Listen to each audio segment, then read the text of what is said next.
নমস্কার, প্রান্তিক গাইডে সবাইকে শুভেচ্ছা অভিনন্দন। আজ আমি নিয়ে এসেছি কলিকাতা বিশ্ববিদ্যালয় BA fifth semester Bangla honours বা মেজর ডিএসসিসি 12 পেপারের লাস্ট মিনিট ফাইনাল সাজেশন। যারা 2026 সালে কলিকাতা বিশ্ববিদ্যালয় থেকে ফিফথ সেমিস্টার বাংলা অনার্স বা মেজর ফাইনাল এক্সাম দিচ্ছ, তাদের জন্য আজকে নিয়ে এসেছি আমি সংস্কৃত সাহিত্য, ইংরেজি সাহিত্য এবং হিন্দি সাহিত্য। এখান থেকে লাস্ট মিনিট ফাইনাল সাজেশনটা আমি দিয়ে দেবো।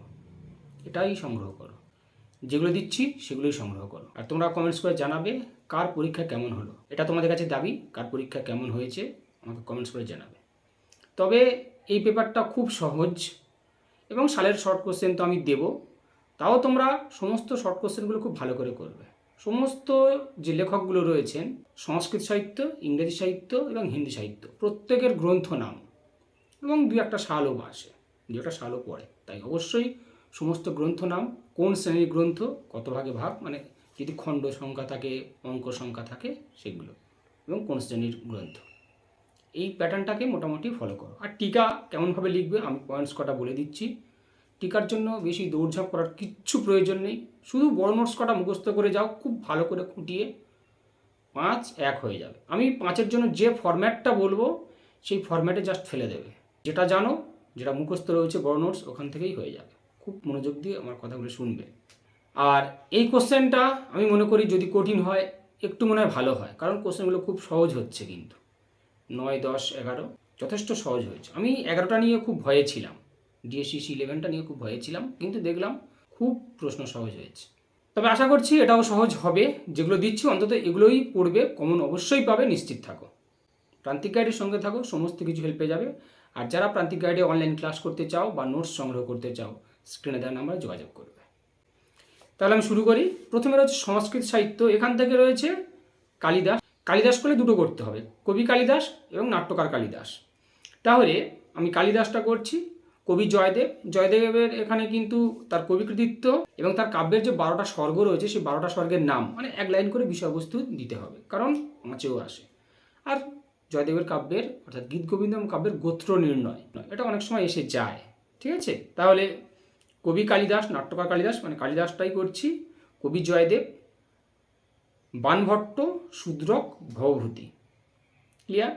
এখান থেকে সুপারস্টার মেনে নাও কালিদাস, নাট্যকার কালিদাস, কবি কালিদাস, নাট্যকার কবি, সুপারস্টার মেনে নাও। তারপরে হচ্ছে কবি জয়দেব। জয়দেবটা ভালো করে করে নাও। কবি জয়দেবের তার কবি কৃতিত্ব বা কবি প্রতিভা, 12টা স্বর্গের নাম, বিষয়বস্তু সহ এবং গোত্র নির্ণয় খুব ভালো করে করে নাও। আর শূদ্রক, ভবভূতি, শূদ্রকটা করো। শূদ্রকটা অনেক সময় 5-এ দেবে, বিশেষ করে বাণভট্ট, কাদম্বরী 5-এ আসে। তা শূদ্রকটা করো আর ভবভূতি, শূদ্রক, ভবভূতি। আমি বলবো কালিদাস, কবি জয়দেব আর শূদ্রক, এই তিনটে খুব ভালো করে করো, ঠিক আছে? আর 5-এর জন্য টিকা করবে গীত গোবিন্দম। গীত গোবিন্দম কাব্যের 12টি স্বর্গের নাম, বিষয়বস্তু সহ, মালতী মাধব, কুমার সম্ভব, রঘুবংশ, কাদম্বরী, মহাবীর চরিত, অভিজ্ঞান শকুন্তলম, মৃচ্ছাকটিক, মেঘদূত। তাহলে 5-এর জন্য গীত গোবিন্দম বা গীত গোবিন্দম কাব্যের যে 12টি স্বর্গ তার বিষয়বস্তু, মালতী মাধব, কুমার সম্ভব, রঘুবংশ, কাদম্বরী, মহাবীর চরিত, অভিজ্ঞান শকুন্তলম, মৃচ্ছাকটিক, মেঘদূত।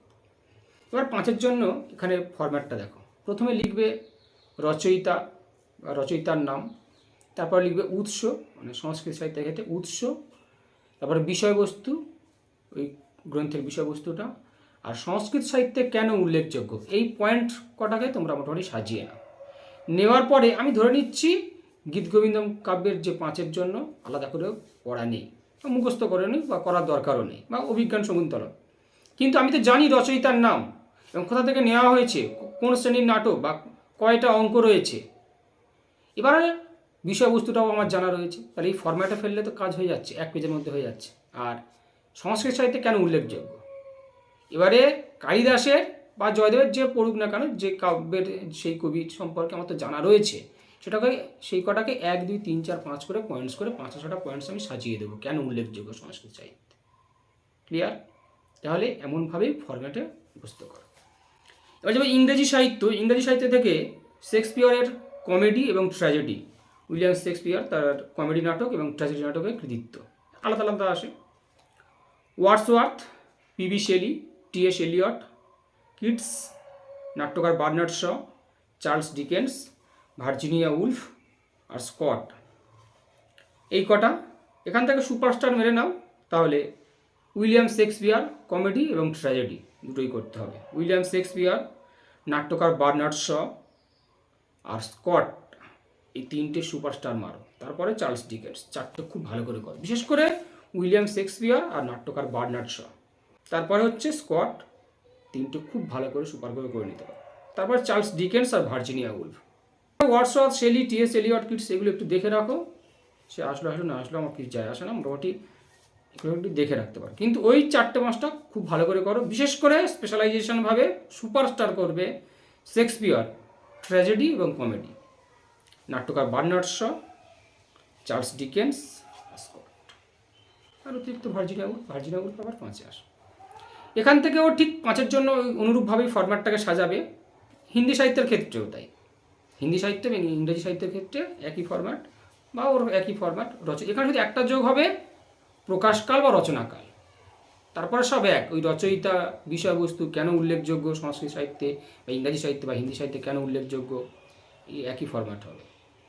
কোন শ্রেণীর গ্রন্থ, একই ফরম্যাট। শুধু একটা ফরম্যাট যোগ হবে ইংরেজি এবং হিন্দি সাহিত্যে, সেটা হচ্ছে প্রকাশকাল বা রচনাকাল।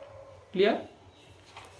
5-এর জন্য ইংরেজি সাহিত্য থেকে করবে Pygmalion, Macbeth, wasteland, arms and the man, the hollow man, to the lighthouse, Othello, Romeo and Juliet, king Lear, the merchant of Venice, modern age, romantic age.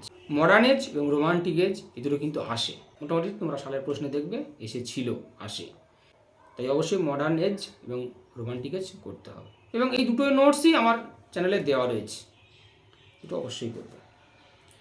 Hindi সাহিত্য এখান থেকে করবে। দেখো, টিকা দিচ্ছি বলে এগুলো তো আসতে পারে, আসার সম্ভাবনা রয়েছে। যদি নাও আসে তোমরা পারবে, কারণ গ্রন্থগুলো তুলে দেবে। যে সমস্ত লেখকরা তাদের গ্রন্থগুলো রচনা করেছেন সেখান থেকে তুলে দেবে, আর ওই ফরম্যাটটাই সাজিয়ে দেবে, ওই ফরম্যাটেই ফেলে দেবে। হিন্দি সাহিত্য থেকে প্রেমচাঁদ, ঔপন্যাসিক প্রেমচাঁদ, ছোট গল্পকার প্রেমচাঁদ, কবি মহাদেবী বর্মা, নাট্যকার ভারতেন্দু হরিশ্চন্দ্র, আর ছায়াবাদী কবি হিসাবে নিরালার কৃতিত্ব ঔপন্যাসিক ফণীশ্বরনাথ রেণুর কৃতিত্ব। এখান থেকে সুপারস্টার মারবে প্রেমচাঁদ, ঔপন্যাসিক প্রেমচাঁদ, ছোট গল্পকার প্রেমচাঁদ, সুপারস্টার মারো। তারপরে নাট্যকার ভারতেন্দু হরিশ্চন্দ্র, তারপরে হচ্ছে ঔপন্যাসিক ফণীশ্বরনাথ রেণুটা, এই তিনটে সুপারস্টার মারো। বিশেষ করে প্রেমচাঁদ, কালিদাস, শেক্সপিয়ার, প্রেমচাঁদ, এই তিনটে নোটস আগে তোমরা মুখস্থ করো। কালিদাস, শেক্সপিয়ার, প্রেমচাঁদ, যার টপিকস হয় সেই টপিকস অনুযায়ী, মানে কবি কালিদাস, নাট্যকার কালিদাস, ট্র্যাজেডি কমেডি শেক্সপিয়ার, ছোট গল্পকার ঔপন্যাসিক প্রেমচাঁদ, মুখস্থ করা। তারপরে তাহলে এখান থেকে করছি আমরা প্রেমচাঁদ, ফণীশ্বরনাথ রেণু, নাট্যকার ভারতেন্দু হরিশ্চন্দ্র। সুপারস্টার মেয়ে নাও, তাহলে প্রেমচাঁদ, নাট্যকার ভারতেন্দু হরিশ্চন্দ্র, না হলে ভারতেন্দু না এলে ওখানে অল্টারনেটিভভাবে দিয়ে দেবে ফণীশ্বরনাথ রেণু। সূর্যকান্ত ত্রিপাঠী নিরালা, এটা খুব 5-এ আসে। কীরকম আসে কোশ্চেনটা শুনে নাও। ছায়াবাদ বলতে কী বোঝো, বা ছায়াবাদ বা আইএসএম বলতে কী বোঝো বা কাকে বলে? ছায়াবাদের বৈশিষ্ট্যগুলি কী কী তা আলোচনা করো।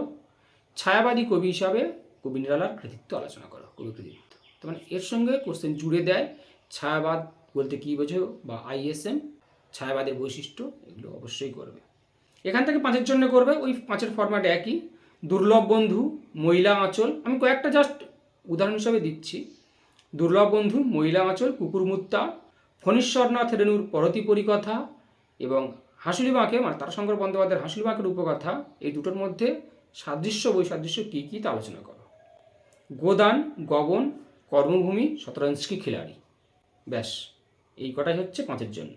আর যেগুলো দিলাম যেমনভাবে বললাম, সুপারস্টারগুলো আগে মুখস্থ করো, তারপরে অন্যগুলো। সুপারস্টারগুলো আগে মুখস্থ করার পরে অল্প স্টারগুলো করবে। আশা করছি সবার পরীক্ষা খুব ভালো হবে, নিশ্চিত থাকো কমন পাবে, এগুলোই পড়ো। আর আমি সালের প্রশ্ন অবশ্যই দেবো, চ্যানেলের সঙ্গে থাকো, সাবস্ক্রাইব করে রাখো। আর যারা প্রান্তিক গাইডে অনলাইন ক্লাস করতে চাও বা নোটস সংগ্রহ করতে চাও, কিনে নিতে চাও, আমি খুব স্বল্প পারিশ্রমিকে কিন্তু নোটস প্রোভাইড করি বা ক্লাস দিই, খুব স্বল্প পারিশ্রমিক নিই। তাই অবশ্যই স্ক্রিনে দেওয়ার নাম্বার যোগাযোগ করবে, সমস্ত কিছু হেল্প পেয়ে যাবে। সালের কোশ্চেন তো অবশ্যই পাচ্ছ, চ্যানেলের সঙ্গে থাকবে।